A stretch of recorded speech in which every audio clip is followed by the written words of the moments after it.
Suite à l'annonce des taxes douanières de Donald Trump mercredi soir, le marché des actions américaines a perdu plus de 2000 milliards de dollars en moins de 24 heures. Je répète, 2000 milliards de dollars.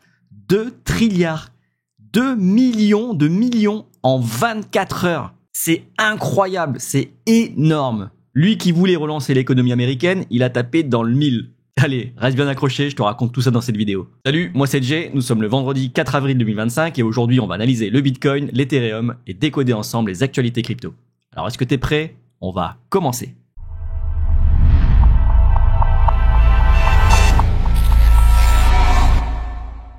Et j'en profite pour te rappeler que si mes vidéos te sont utiles, dis-le moi en commentaire, lâche un like, abonne-toi et active la cloche pour ne rien rater des prochaines actualités crypto.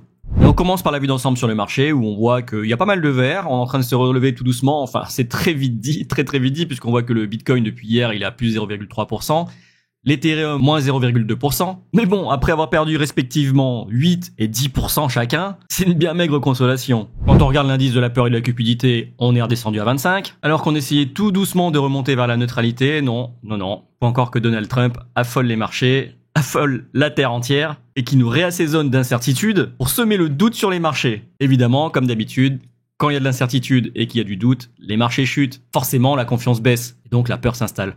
Et oui, on commence par parler des stocks, des actions américaines qui ont perdu 2000 milliards de dollars en 24 heures. C'est du jamais vu. Donald Trump nous a brandi sa pancarte là. Non, c'est pas un fake, c'est pas une image du juste prix, c'est bien Donald Trump. Il nous balance une pancarte comme ça avec plein de pourcentages. Donc ce sont en fait les pourcentages de taxes douanières qui vont être appliqués aux différents pays du monde. D'ailleurs là on voit que la Chine est taxée à 34%, en réalité c'est 34% en plus des 20% existants. Ça veut dire que la Chine sera taxée à 54%. Alors dans la colonne de gauche qu'est-ce qu'on voit? On voit que ce sont les pourcentages que ces pays infligent aux États-Unis. Alors on sait pas du tout où il sort ces chiffres, personne n'arrive à les comprendre. Les différents pays ont commencé à répondre et personne n'arrive à comprendre d'où il sort ces chiffres-là. Alors forcément quand il donne des chiffres au doigt mouillé et qu'il applique des taxes soi-disant réciproques basées sur ces chiffres-là, c'est complètement fantasque. Et évidemment, ça a commencé à faire jaser. Et encore jaser, je peux vous dire que le mot est faible. On a le président irlandais qui nous dit que plus de 4,2 milliards d'euros de biens et services sont échangés chaque jour entre l'Union européenne et les États-Unis et que les tarifs douaniers alimentent l'inflation, nuisent aux populations des deux côtés de l'Atlantique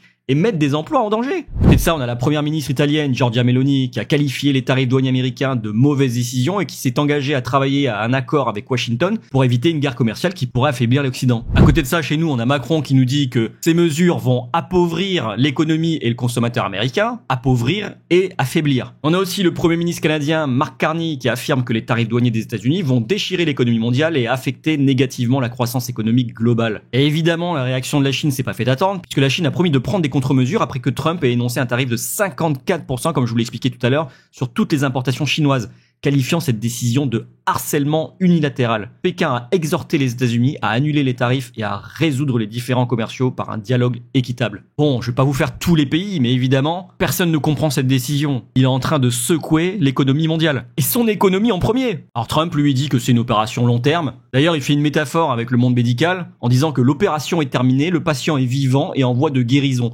Le pronostic est que le patient sera bien plus fort, plus grand, meilleur et plus résilient qu'avant. Faisons de l'Amérique un pays grand à nouveau. Donc Make America Great Again. Alors du coup là, toutes ces mesures, ce serait pour le bien des États-Unis. Mais ça c'est sa vision à lui et on se demande par qui il est conseillé parce que quand les tarifs augmentent, les prix des biens importés augmentent aussi, comme les produits chinois qui incluent des biens de consommation courante et des composants industriels.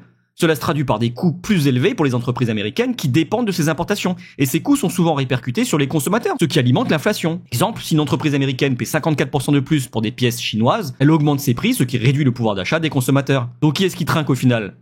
C'est les petits. Mais à côté de ça, les tarifs entraînent des contre-mesures de la part des pays visés, comme la Chine, qui a promis des contre-mesures. Cela peut déclencher une guerre commerciale, réduisant les échanges mondiaux. Le commerce entre l'Union européenne et les États-Unis, par exemple, représente 4,2 milliards d'euros par jour, comme je vous le disais tout à l'heure. Les taxes douanières perturbent ces flux. Elles affectent les exportations américaines, par exemple les agriculteurs ou les fabricants. On a vu également que ça avait un impact sur les marchés financiers, puisqu'ils ont perdu plus de 2000 milliards de dollars en 24 heures. Les tarifs créent de l'incertitude, les investisseurs craignent une baisse des profits des entreprises, mais ils craignent du coup aussi une croissance économique ralentie. Ils vendent leurs actions, ce qui fait chuter les indices comme le SP500. Les tarifs perturbent les chaînes d'approvisionnement mondiales, les entreprises doivent trouver des nouveaux fournisseurs, ou payer plus cher. Tout ça ralentit la production et la croissance économique globale. Bon, pour résumer, lui, il est persuadé que ça va rendre l'Amérique plus forte. En réalité, tout ce qu'il fait, c'est augmenter les prix, augmenter l'inflation et mettre en péril toute l'économie mondiale. Mais qui continue comme ça en fait. Le monde entier va apprendre à se passer des États-Unis et il va enfermer l'économie américaine dans une espèce de protectionnisme va les mener nulle part, si ce n'est à la récession. Alors vous voyez, je vous ai pas fait la vidéo hier parce que j'avais pas envie de tomber dans un flux abondant de mêmes informations. Trump t'arrive,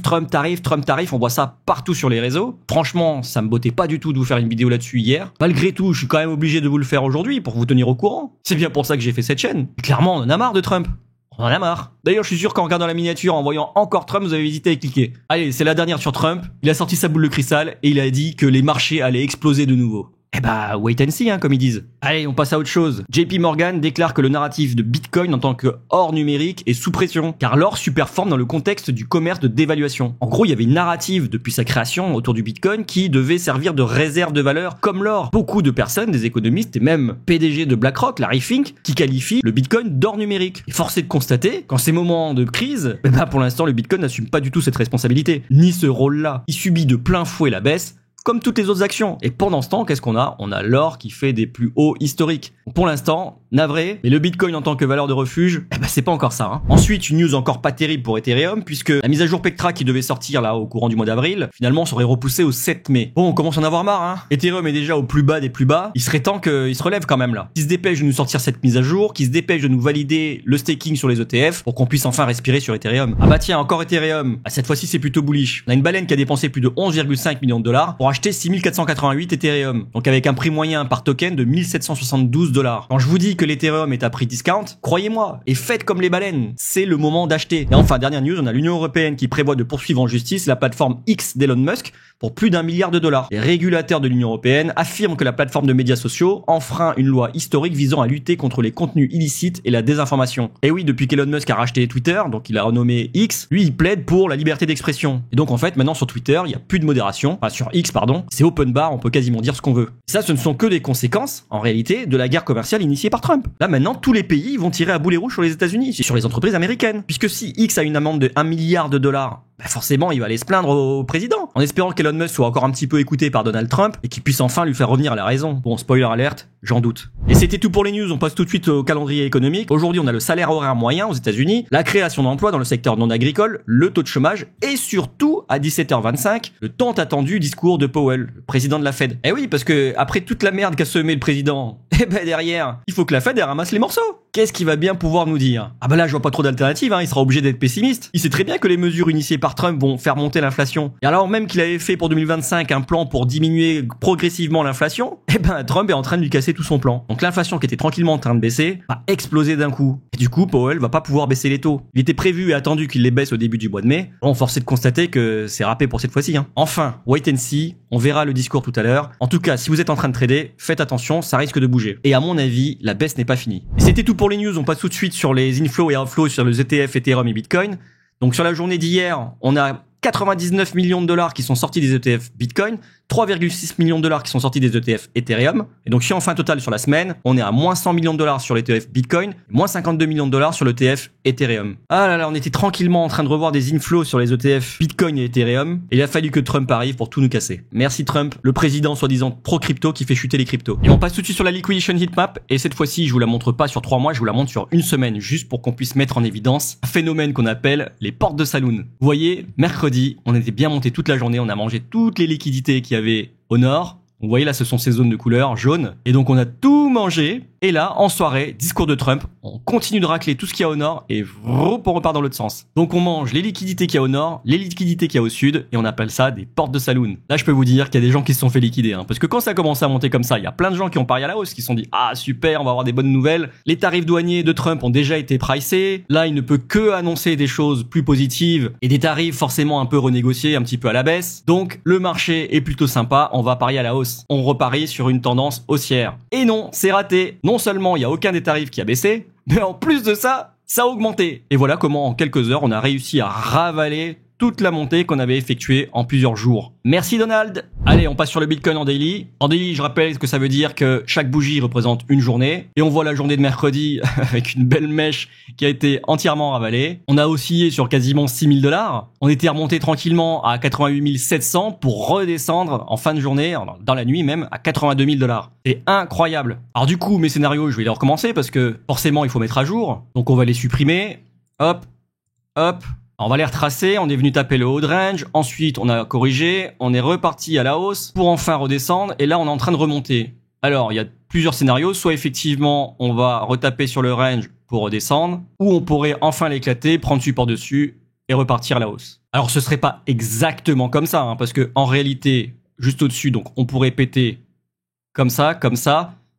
On a une zone de résistance ici, on ferait comme ça et comme ça plutôt. Évidemment, tout ne monte jamais en ligne droite. Bon, on va voir comment ça se comporte sur les prochains jours. Pour l'instant, les pronostics sont assez difficiles à faire puisque, en plus de l'analyse technique, il y a de l'analyse fondamentale. Et vu l'incertitude qu'est en train de nous semer Trump, les prédictions commencent à être un peu difficiles. Bon, je vous rappelle quand même qu'en dézoomant, on reste quand même haussier.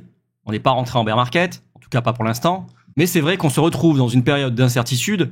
D'ailleurs, vous voyez, on a les bougies qui montent, qui redescendent, qui remontent, qui redescendent. Ça marque là une forte incertitude. Mais ça ne nous empêche pas de trader, et plus particulièrement scalper. D'ailleurs, vous voyez, je reprends mon graphique trading. J'ai déjà placé mes niveaux. Mon previous day low, mon previous day high.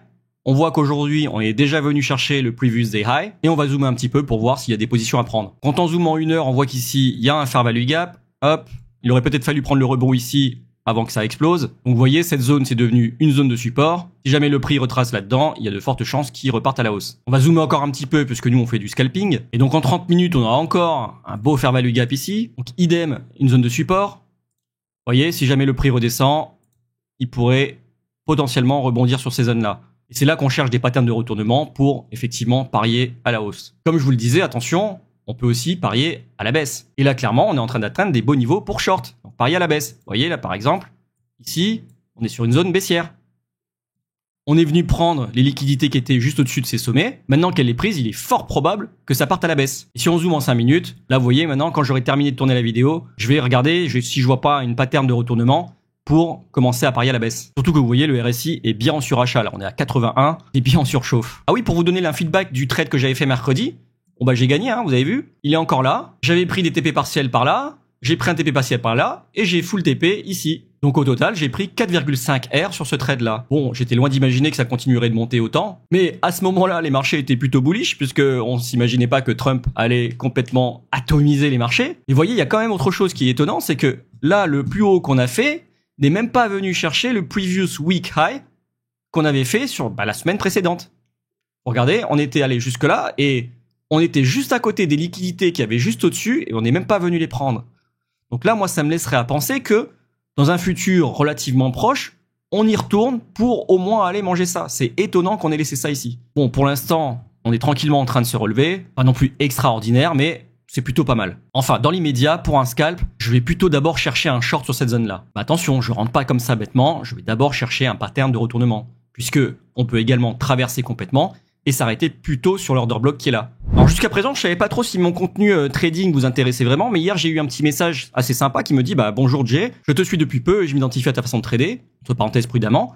Par conséquent, j'aimerais débuter dans le trading aussi, mais j'ai pas les connaissances pour. Est-ce que tu pourrais envisager une formation pour débutants pour comprendre les b.a.-ba du trading crypto? J'aimerais beaucoup bénéficier de tes connaissances. Alors forcément, ça fait plaisir, mais j'aurais aimé vous poser aussi la question à vous. Est-ce que ça vous intéresserait que je fasse aussi des tutos, des formations? Puisqu'effectivement, je vous partage mon aventure dans le trading, mais est-ce que ça vous intéresse vraiment? D'ailleurs, je m'étais même posé une autre question, c'est est-ce que je vais pas plutôt maintenant faire une vidéo sur deux, un jour sur deux, c'est-à-dire lundi par exemple les actualités crypto, le mardi du trading, mercredi actualités crypto, et etc. Ou encore scinder en deux vidéos. Par exemple, le matin, je vous fais les actualités, et l'après-midi, je vous fais une vidéo trading. Bon, votre avis m'intéresse, alors n'hésitez pas à mettre un petit commentaire, ça m'aidera beaucoup à décider pour voir l'orientation que je vais faire prendre à la chaîne. Et c'était tout pour aujourd'hui. Si cette vidéo t'a plu, dis-le moi en commentaire, lâche un like, abonne-toi et active la cloche pour ne rien rater des prochaines actualités crypto. Allez, cheers!